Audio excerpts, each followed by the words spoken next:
यदि mutual funds का past का डेटा देखें तो वहां पर मिड कैप फंड्स ने बहुत ही बढ़िया रिटर्न्स बनाकर दिए हैं।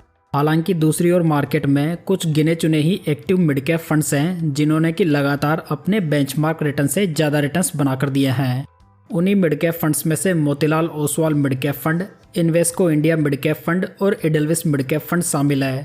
वैसे देखा जाए तो इन तीनों फंड्स को लेकर अधिकतर इन्वेस्टर्स को कंफ्यूजन हो सकता है कि आखिर में उनके लिए कौन सा मिड कैप फंड बेटर रहेगा। तो दोस्तों आज इस वीडियो में मैं तीनों मिड कैप फंड्स को आपस में कंपेयर करने वाला हूं, जिसमें कि हम इन तीनों फंड्स को सभी एंगल से रिव्यू करेंगे और ये जानेंगे कि इनमें से कौन सा फंड किस प्रकार के इन्वेस्टर्स के लिए बढ़िया रहेगा। तो चलिए कंपैरिजन की शुरुआत फंड्स की बेसिक डिटेल से करते हैं। अगर फंड्स के लॉन्च की बात की जाए तो मोतीलाल का फंड 2014 में लॉन्च हुआ था और इन्वेस्को एंड एडलविस दोनों के फंड्स 2007 में लॉन्च हुए थे। यानी कि ये तीनों फंड्स काफ़ी पुराने हैं और इनमें न्यू फंड एज रिस्क मौजूद नहीं है। मोतीलाल और एडलविस दोनों निफ्टी मिड कैप 150 टीआरआई को बेंचमार्क के रूप में फॉलो करते हैं और Invesco BSE 150 mid cap TRI को फॉलो करता है। यदि इन तीनों फंड्स का लेटेस्ट AUM देखें तो ये मोतीलाल का 30,401 करोड़ रुपीज़ है, इन्वेस्को का 6,641 करोड़ रुपीज़ है और एडलविस का 10,028 करोड़ रुपीज़ का AUM हो चुका है। तो यहाँ पर इन तीनों फंड्स का AUM भी अच्छा खासा है, जिसमें कि आपको कोई भी लिक्विडिटी का इशू नहीं होगा। यदि इन फंड्स के डाइट प्लान का एक्सपेंस रेशियो देखें तो ये मोतीलाल का 0.70% है, इन्वेस्को का 0.63% है और एडलविस का 0.40% है। तो जो एक्सपेंस रेशियो होता है वो म्यूचुअल फंड की कॉस्ट होता है, तो इसके अकॉर्डिंग आपको एडलविस मिड कैप फंड सबसे सस्ता पड़ेगा और Motilal Oswal mid cap fund सबसे महंगा। यदि इन तीनों स्कीम्स के फंड मैनेजर्स की बात करें तो मोतीलाल को 2018 से मिस्टर निकेश शाह, 2022 से मिस्टर राकेश सेठी और 2024 से मिस्टर अजय खंडेलवाल मैनेज कर रहे हैं।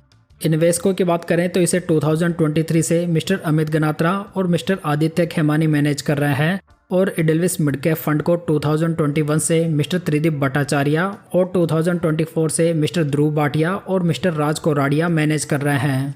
तो ओवरऑल फंड मैनेजर स्टेबिलिटी के मामले में यहाँ पर मोतीलाल सबसे बढ़िया दिखाई दे रहा है, जिसमें कि फंड मैनेजर काफ़ी लंबे समय से बने हुए हैं।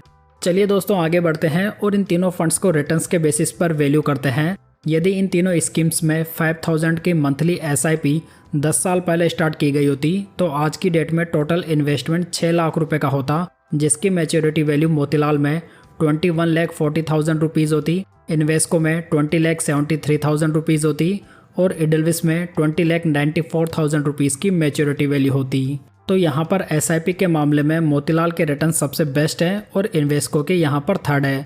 वहीं पर दूसरी ओर यदि 10 साल पहले इन तीनों फंड्स में 1 लाख रुपए लमसम इन्वेस्ट किए गए होते तो आज उसकी मैच्योरिटी वैल्यू मोतीलाल में 5,76,000 रुपीज़ होती, इन्वेस्को में 6,10,000 रुपीज़ होती और एडलविस में 6,04,000 रुपीज़ की मैच्योरिटी वैल्यू होती। तो यहाँ पर लमसम के मामले में इन्वेस्को के रिटर्न सबसे बेस्ट हैं और मोतीलाल के रिटर्न थर्ड हैं। चलिए दोस्तों अब इन तीनों फंड्स के 10 सालों के रोलिंग रिटर्न्स को देखते हैं। अगर मोतीलाल के रिटर्न्स को देखें तो ये 15 से 20% के रिटर्न्स 10 सालों के पीरियड में 88.33% टाइम्स आए हैं, जो कि काफ़ी बढ़िया कंसिस्टेंसी मानी जा सकती है।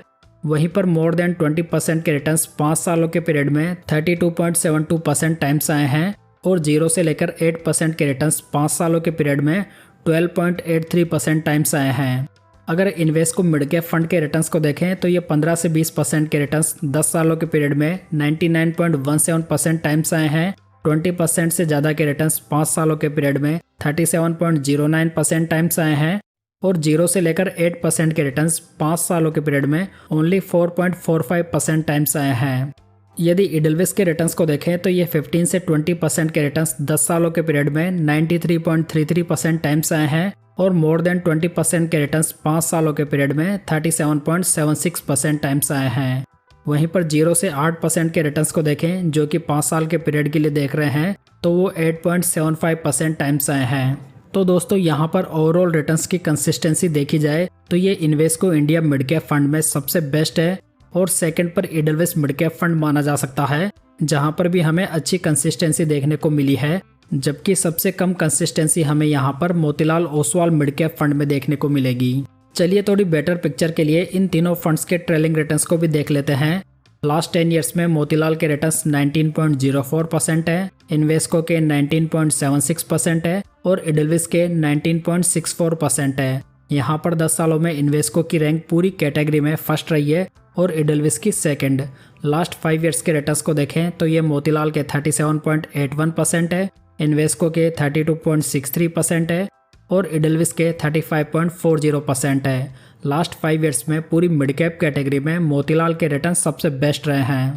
लास्ट 3 ईयर्स के रिटर्न्स को देखें तो ये मोतीलाल के 36.53% है, इन्वेस्को के 34.51% है और एडेलविस के 33.51% है। यदि लास्ट 1 ईयर के रिटर्न्स को देखें तो ये मोतीलाल के 10.48% है, इन्वेस्को के 18.71% है और एडेलविस के 13.36% है। तो दोस्तों यहाँ पर देखें तो तीनों फंड्स के रिटर्न्स लॉन्ग टर्म में लगभग एक ही जैसे हैं, जिसमें कि इन्वेस्को इंडिया मिड कैप के रिटर्न्स बेस्ट हैं तो मोतीलाल के यहाँ पर थर्ड है। लेकिन दूसरी ओर यदि हम लास्ट 5 ईयर्स के रिटर्न्स को देखें तो यहाँ पर मोतीलाल बेस्ट हो जाता है और इन्वेस्को थर्ड। हालांकि लास्ट 6 मंथ्स में जहाँ पर मार्केट थोड़ा वोलेटाइल रहा है वहाँ पर Motilal Oswal mid cap fund negative में रिटर्न्स बना रहा है, जबकि इन्वेस्को और एडेलविस दोनों ने काफ़ी बढ़िया पॉजिटिव रिटर्न्स बना कर दिए हैं। दोस्तों यदि आप चाहें तो चैनल पर ज्वाइन बटन को क्लिक करके इस चैनल के मेंबर भी बन सकते हैं, जहां पर आपको कई अन्य बेनिफिट्स भी देखने को मिल जाएंगे। चलिए दोस्तों आगे बढ़ते हैं और इन तीनों फंड्स के इंपॉर्टेंट रिस्क रेशियोज पर नजर डालते हैं। यदि अल्फा देखें तो ये मोतीलाल का 8.21% है, इन्वेस्को का 4.19% है और एडेलविस का 3.79% है। अल्फा रेशियो हमें ये बताता है दोस्तों कि फंड अपने बेंचमार्क इंडेक्स से कितने ज़्यादा रिटर्न्स बना रहा है। तो यहाँ पर ये मोतीलाल का पूरी कैटेगरी का बेस्ट अल्फा है। अगर बीटा देखें तो ये मोतीलाल का 0.89 है, इन्वेस्को का 0.94 है और एडेलविस का 0.95 है।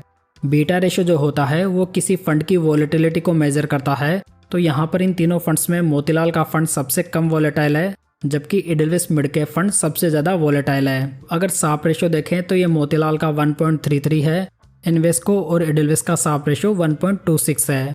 साप रेशियो हमें ये बताता है दोस्तों कि फंड कितने रिस्क फ्री रिटर्न्स बनाकर दे रहा है। तो यहाँ पर ये तीनों फंड्स का बढ़िया माना जा सकता है। स्टैंडर्ड डेविएशन देखें तो ये मोतीलाल का 18.22 है, इन्वेस्को का 16.84 है और एडेलविस का 16.65 है। स्टैंडर्ड डेविएशन रेशियो हमें ये बताता है कि जो फंड के रिटर्न्स है वो उसके हिस्टोरिकल एवरेज रिटर्न से कितने ज़्यादा डेविएट हो सकते हैं। तो यहाँ पर यदि ये डेविएशन बहुत ज़्यादा होगा तो वो फंड उतना ही वोलेटाइल माना जाएगा। तो यहाँ पर मोतीलाल का एचडी सबसे ज़्यादा है, यानी कि इस फंड के रिटर्न्स की रेंज काफ़ी ऊपर नीचे होती है। तो यहाँ पर ओवरऑल देखा जाए तो रिस्क रेशियोज तो तीनों फंड्स के ही बढ़िया हैं, लेकिन देखा जाए तो Motilal Oswal mid cap fund के रिस्क रेशियोज सभी पर्सपेक्टिव से बेटर नजर आ रहे हैं, जबकि second best ratios Invesco India mid cap fund के माने जा सकते हैं। चलिए इन तीनों फंड्स का अपसाइड कैप्चर रेशियो देखते हैं। मोतीलाल और इन्वेस्को दोनों का ये 103 है और एडेलविस का 99 है। तो दोस्तों यहाँ पर बेंचमार्क इंडेक्स यदि 10% से बढ़ता है तो मोतीलाल और इन्वेस्को दोनों 10.30% से बढ़ जाते हैं और एडेलविस का 9.90% से बढ़ता है। तो यहाँ पर इन तीनों फंड्स का upside capture ratio category average से बढ़िया है, जो कि तीनों का बढ़िया माना जा सकता है। वहीं पर यदि डाउनसाइड प्रोटेक्शन देखें तो ये मोतीलाल का 74 है, इन्वेस्को का 90 है और एडेलविस का 83 है। यानी कि बेंचमार्क इंडेक्स यदि 10% से करेक्ट होता है तो मोतीलाल का फंड 7.40% से नीचे आता है, इन्वेस्को का 9% से और एडेलविस का 8.30% से। तो यहाँ पर मोतीलाल और एडेलविस दोनों का डाउनसाइड प्रोटेक्शन थोड़ा बढ़िया है, जबकि इन्वेस्को काफ़ी ज़्यादा प्राइस सेंसिटिव है, जिसमें कि हमें कंपैरेटिवली लो डाउनसाइड प्रोटेक्शन देखने को मिलती है। चलिए आगे बढ़ते हैं और इन तीनों फंड्स का पोर्टफोलियो भी देख लेते हैं। अगर नंबर ऑफ स्टॉक्स की बात करें तो मोतीलाल में ये 26 है, इन्वेस्को में 46 है और एडेलविस में 76 है। टॉप 10 स्टॉक्स का वेटेज मोतीलाल में 55.62% है, इन्वेस्को में 40.33 है और एडेलविस में 27.02% है। तो यहाँ पर इन्वेस्को और एडेलविस दोनों के फंड्स काफ़ी अच्छे डाइवर्सिफाइड दिखाई दे रहे हैं, जबकि मोतीलाल में नंबर ऑफ स्टॉक्स कम होने की वजह से पोर्टफोलियो काफ़ी ज़्यादा कॉन्सेंट्रेटेड दिखाई दे रहा है। यदि पोर्टफोलियो का पीवी रेशियो देखें तो ये मोतीलाल का 8.71 है, इन्वेस्को का 5.35 है और एडेलविस का 5.53 है। अगर पीई रेशियो की बात करें तो ये मोतीलाल का 64.41 है, इन्वेस्को का 44.30 है और एडेलविस का 35.82 है। तो दोस्तों यहाँ पर पीई रेशियो देखकर पता लग रहा है कि मोतीलाल का पोर्टफोलियो वैल्यूएशन काफ़ी ज़्यादा है जबकि इडलविस मिड कैप फंड का वैल्यूएशन सबसे कम है। तो यहाँ पर मोतीलाल का वैल्यूएशन ज़्यादा होने का एक ही रीज़न है कि ये फंड ग्रोथ इन्वेस्टिंग को फॉलो करता है, जिसमें कि ये ऐसे स्टॉक्स को पिक करता है जिनका वैल्यूएशन हमेशा प्रीमियम पे ट्रेड करता है। यदि इन तीनों फंड्स की प्रेजेंट कैश होल्डिंग को देखें तो ये मोतीलाल की 31.18% है, इन्वेस्को की 0.87 है और इडलविस की 0.20% है।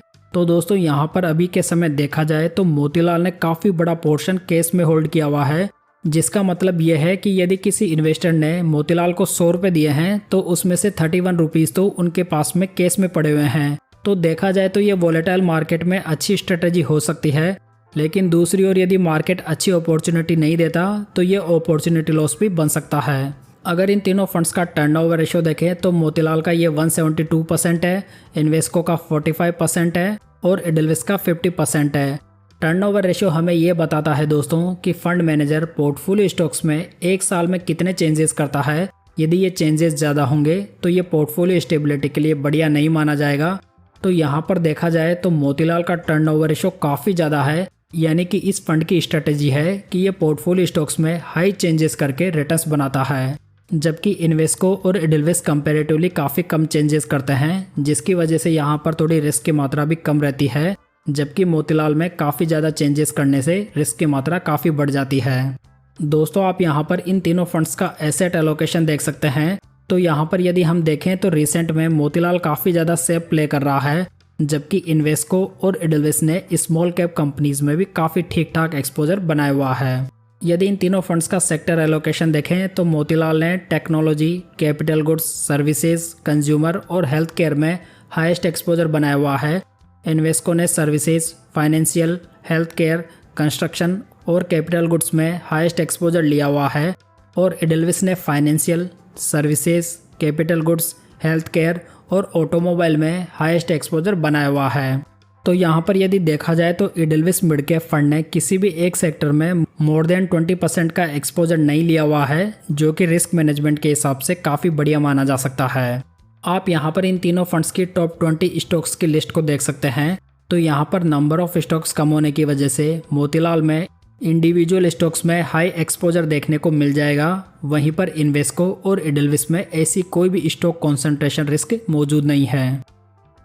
ओवरऑल किए गए एनालिसिस के बेसिस पर देखा जाए तो तीनों मिड कैप फंड्स ही काफ़ी शानदार फंड्स हैं। बात करें Motilal Oswal mid cap fund की तो ये फंड बाकी दोनों फंड्स के मुकाबले ज़्यादा एग्रेसिव है, जिसमें कि ये पोर्टफोलियो में काफ़ी कम स्टॉक रखता है, जिसकी वजह से यहाँ पर रिस्क भी एक्स्ट्रा रहती है, जिसमें कि ये ग्रोथ इन्वेस्टिंग फॉलो करने की वजह से बुल मार्केट में बढ़ता भी फास्ट है तो गिरता भी उतना ही तेज है।